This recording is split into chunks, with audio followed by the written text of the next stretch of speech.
What's going on, emerging markets people? My name is Jarrett, and today I'm going to be presenting a little bit about Malaysia, a brief history of the country from 1957 to the present day, and a bit about its key leaders and its history. But without any further ado, let's get started. Now, we really can't talk about Malaysia without first talking about its slogan.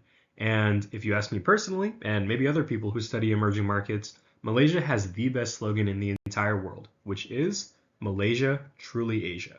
And this actually refers back to Malaysia's rich cultural diversity, with diaspora groups from all across Asia, from India, China, and Southeast Asia, all within one country.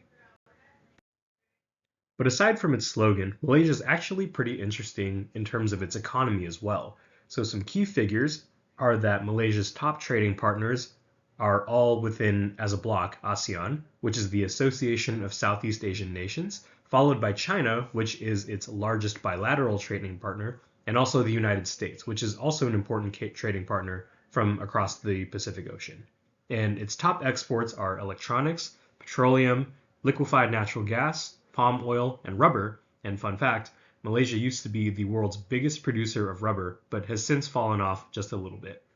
And the country's nominal GDP is 488 billion, which is 35th in the world, but in terms of purchasing power, it is 1.43 trillion, which is 28th in the world. To get a little bit into Malaysia's key leaders and events, first we start off with Prime Minister Tunku Abdul Rahman, who is considered the country's founding father and started ruling in 1957, ending in 1970. And he also oversaw numerous seminal events in Singapore's history, such as the expulsion of Singapore in 1965. And today we might say, why would Malaysia go and expel Singapore, which today has some of the highest GDP per capita in the world, and actually a higher nominal GDP than Malaysia itself. But we also have to remember that Singapore back then was rife with ethnic tensions with the Malaysian government, and also was one of the poorest nations in the world at independence.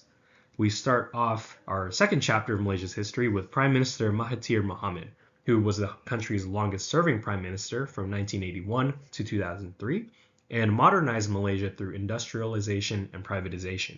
He also saw Malaysia through the Asian financial crisis and sacked his deputy prime minister Anwar Ibrahim, who was a free market thinker and would later come back as prime minister in 2022, but we'll get to that in just a little bit.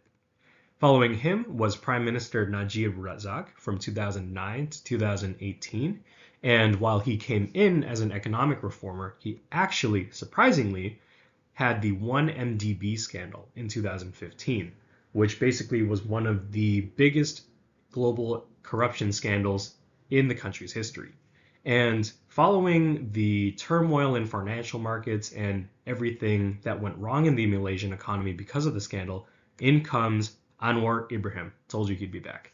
And he's served as prime minister since 2022 and is leading a campaign of ongoing economic reforms, including transparency and anti-corruption measures. Now, unfortunately, that's all we have time for, but thank you for watching, and terima kasih.